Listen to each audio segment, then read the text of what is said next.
I've always been curious about the dark web. Not for anything illegal, of course.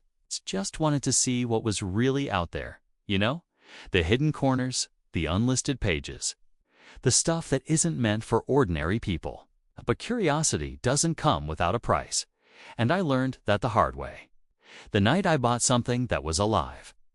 It all started with a forum post. I stumbled upon this thread titled Digital Entities, Items That Remember You.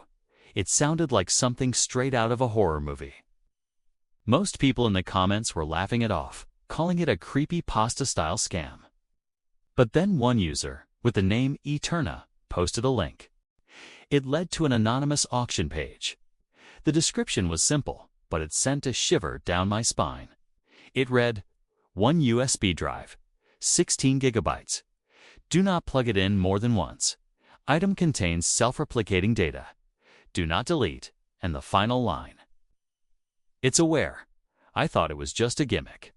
A very elaborate, creepy gimmick. So, half for fun, half out of sheer boredom, I decided to buy it. I went through the whole process, paid with crypto to keep it anonymous. A few minutes later, I got a confirmation message. It just said, "It knows you now." That should have been my first red flag, right? But I brushed it off. A week later, the package arrived. There was no return address, no markings on the plain envelope. It was just there. And it was cold to the touch. Unnaturally cold, like it had been sitting in a freezer for hours. Inside was the flash drive. It was black, completely unbranded, with faint scratches all over its surface. As I tilted it toward the light, I could have sworn the plastic casing moved just slightly. Like it was breathing. I know it sounds crazy, but that's what I saw. Even with all these warning signs, I still plugged it into my laptop. For a moment, nothing happened. The screen was normal. Then, my cursor froze.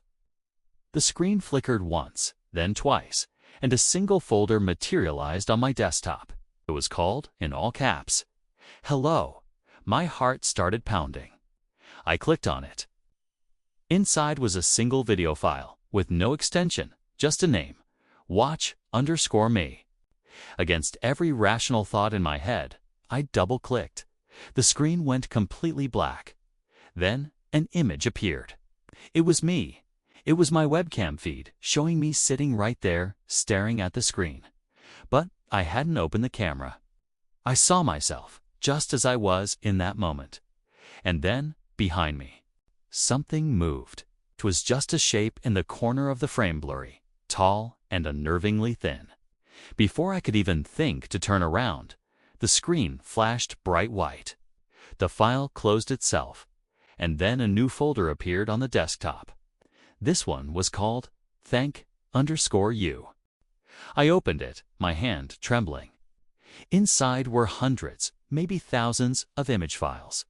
All of them were screenshots. Of me, taken at different times, sleeping in my bed, eating at my kitchen table, working at my desk.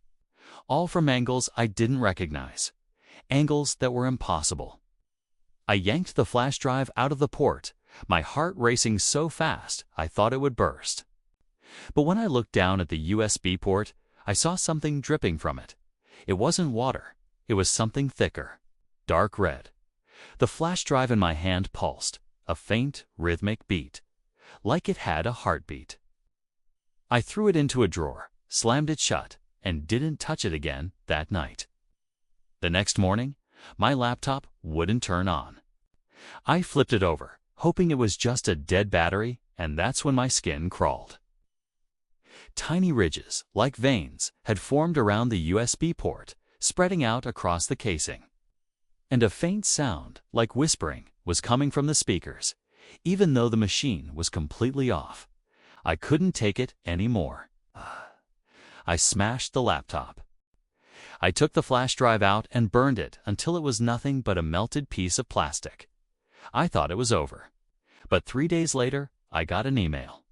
There was no sender, no subject line. Just a single sentence. "You shouldn't have killed me." Attached was a video file. I didn't open it, but the thumbnail preview was enough. It was me, sleeping in my bed. And standing behind me, a faint, dark silhouette, watching. That night, my phone started vibrating non-stop. I looked at the screen, and every notification said the same thing, over and over.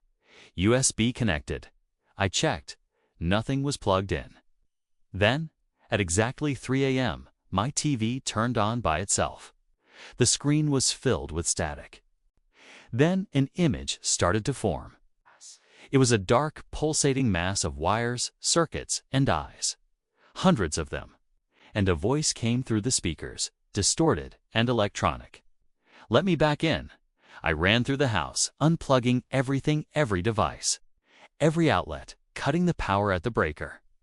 But even in the total silence and darkness, the voice continued, whispering from the air vents. "Let me back in." Now, every screen I look at, my new phone, the TVs at a friend's house, the monitors at work, it occasionally flickers. Sometimes it's just static for a split second. Sometimes it shows my own reflection, even when it's turned off. And sometimes it shows something else. Something still crawling, still alive, hiding somewhere in the circuits. So if you ever find a strange flash drive online, especially one with no label, no origin, and no seller name, my begging you don't plug it in, because it's not just data on there, it's a thing. And once you let it in, you'll never, ever get it out. Thanks for watching. If you have any stories like this, I'd love to hear them in the comments. Be sure to like and subscribe for more content. Stay safe out there.